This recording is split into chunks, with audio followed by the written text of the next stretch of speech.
Assalamualaikum warahmatullahi wabarakatuh. Perkenalkan kami dari kelompok 1 yang beranggotakan Devina Jamalia, Rosita Safitri, Janu Epani, dan Yusril yang akan membahas materi tentang konsep dasar teori ekonomi internasional. Langsung saja, kita masuk ke dalam materi yang pertama yaitu definisi ekonomi internasional. Pada prinsipnya, ekonomi internasional membahas mengenai hubungan suatu negara dengan negara lainnya. Ekonomi internasional mengkaji dan menganalisis sistem transaksi ekspor-impor pada perdagangan internasional, moneter, serta mengkaji pasar modal internasional. Setiap kegiatan ekonomi bertujuan untuk mencapai kemakmuran. Salah satu cara yang ditempuh adalah mengadakan perdagangan, baik interregional maupun internasional, dengan tujuan mendapatkan keuntungan. Ilmu ekonomi internasional didefinisikan sebagai bagian dari ilmu ekonomi yang khusus mempelajari perilaku transaksi-transaksi ekonomi internasional, perekonomian bangsa pada khususnya, dan mekanisme bekerjanya perekonomian dunia pada umumnya. Menurut Oxley Sumari, pengertian ekonomi internasional dilihat dari dua segi, yaitu yang pertama dari segi ilmiah. Pengertian ekonomi internasional adalah bagian atau cabang dari ilmu ekonomi yang diterapkan pada kegiatan-kegiatan ekonomi antar negara atau antar bangsa. Yang kedua, dari segi praktisnya, ekonomi internasional meliputi seluruh kegiatan perekonomian yang dilakukan antar bangsa, negara, maupun antar orang perorangan dari negara satu dengan negara yang lainnya. Hubungan ekonomi internasional dapat berupa perdagangan, investasi, pinjaman, bantuan, serta kerjasama internasional. Oleh sebab itu, ekonomi internasional lebih luas pengertiannya apabila dibandingkan dengan perdagangan internasional yang hanya menyangkut pertukaran barang dan jasa. Pelaku yang mengadakan hubungan internasional yaitu ada swasta, pemerintah, maupun organisasi internasional. Secara khusus, ekonomi internasional membahas mengenai teori perdagangan internasional, neraca pembayaran, dan pasar valuta asing, serta makroekonomi perekonomian terbuka. Teori ekonomi internasional bisa mencakup: pertama, teori murni perdagangan internasional. Teori ini membahas dasar terjadinya perdagangan barang dan jasa antar negara serta keuntungan-keuntungan dalam perdagangan. Kedua, teori kebijakan perdagangan.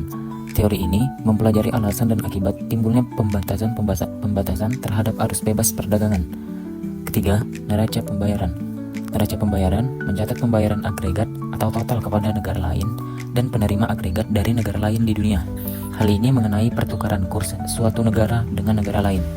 Keempat, penyesuaian dalam neraca pembayaran. Membahas mekanisme penyesuaian terhadap keseimbangan neraca dan pembayaran di bawah sistem moneter internasional yang berbeda. Permasalahan ekonomi internasional. Permasalahan ekonomi internasional merupakan isu kompleks yang mencakup berbagai aspek interaksi ekonomi antar negara di era globalisasi. Salah satu tantangan utama adalah ketidakseimbangan perdagangan di mana beberapa negara mengalami defisit perdagangan yang signifikan sementara negara lain menikmatinya. Perubahan iklim juga menjadi salah satu permasalahan ekonomi internasional yang semakin mendesak. Negara di seluruh dunia dihadapkan pada kebutuhan untuk mengurangi emisi karbon dan beralih ke sumber energi terbaru. Globalisasi ekonomi juga membawa tantangan terkait dengan regulasi dan kebijakan perdagangan internasional. Perbedaan dalam standar regulasi dan kebijakan subsidi antar negara dapat menghambat perdagangan bebas dan menciptakan hambatan non-tarif merugikan. Teknologi dan inovasi yang juga memainkan peran penting dalam dinamika ekonomi internasional. Perkembangan teknologi, informasi, dan komunikasi telah mempercepat arus perdagangan dan investasi, namun juga menimbulkan tantangan baru seperti perlindungan data, keamanan siber, dan dampak otomatisasi terhadap tenaga kerja. C. Definisi dan manfaat perdagangan internasional. Definisi perdagangan internasional mencakup berbagai jenis transaksi, termasuk perdagangan barang fisik seperti komoditas, mesin, produk manufaktur, serta perdagangan jasa seperti transportasi, pariwisata, dan jasa keuangan.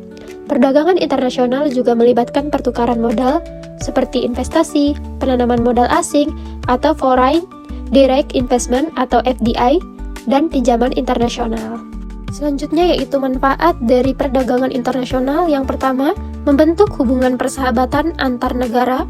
Kerjasama antar negara akan membentuk hubungan persahabatan antara negara lain atau dapat mempererat hubungan suatu negara karena saling membutuhkan. Yang kedua, dapat menciptakan efisiensi serta spesialisasi. Perdagangan internasional dapat membuat suatu negara memiliki spesialisasi di satu bidang ekonomi. Artinya, negara yang membangun kerjasama tersebut akan memiliki penduduk yang mempunyai keahlian khusus serta berbeda dari negara, sehingga dapat menghasilkan produk maupun jasa yang bernilai jual dan dapat diekspor ke negara lain. Yang ketiga, dapat meningkatkan kemakmuran negara. Kegiatan perdagangan internasional dapat membawa kemakmuran pada suatu negara yang menyetujui kerjasama tersebut. Indikator kemakmuran tersebut dapat dilihat melalui aktivitas pelaku ekonomi yang meliputi produsen, pemerintah, serta konsumen. Ketiga pihak dalam indikator kemakmuran tersebut tentu akan sama-sama diuntungkan dengan kebijakan perdagangan internasional. Contohnya, produsen akan makmur ketika ia bisa meningkatkan keuntungan melalui menjual dagangannya ke luar negeri. Begitu pula dengan konsumen yang akan makmur karena kemudahan mendapatkan suatu barang. Pemerintah pun akan makmur karena akan mendapatkan devisa negara. Keempat, dapat mengurangi pengangguran. Seperti yang dijelaskan sebelumnya, apabila produsen mendapatkan banyak sekali pesanan dan permintaan konsumen, maka produsen perlu menambah tenaga kerja agar dapat melakukan pekerjaan dengan maksimal. Oleh karena itu, produsen akan membuka lowongan kerja baru dan dapat mengurangi tingkat pengangguran di negara tersebut. Yang kelima, mentransfer ilmu pengetahuan serta teknologi. Perdagangan internasional dapat memungkinkan negara melakukan ekspor barang dengan basis teknologi canggih, seperti mesin maupun alat modern kepada negara yang lebih membutuhkan, sehingga akan tercipta mobilisasi teknologi yang lebih cepat di negara pengimpor. Selanjutnya, yang keenam, dapat menstabilkan harga. Secara tidak langsung, perdagangan internasional dapat menstabilkan harga yang beredar di pasar domestik negara tertentu. Barang yang langka dalam negeri dapat diatasi melalui impor. Harga barang tersebut meningkat karena diimpor, begitu pula sebaliknya. Apabila suatu negara memiliki persediaan barang yang berlebihan, maka akan mengakibatkan harga barang tersebut turun, sehingga dapat diatasi dengan melakukan ekspor barang yang memiliki stok berlebih. Demikianlah penyampaian materi yang dapat kami sampaikan.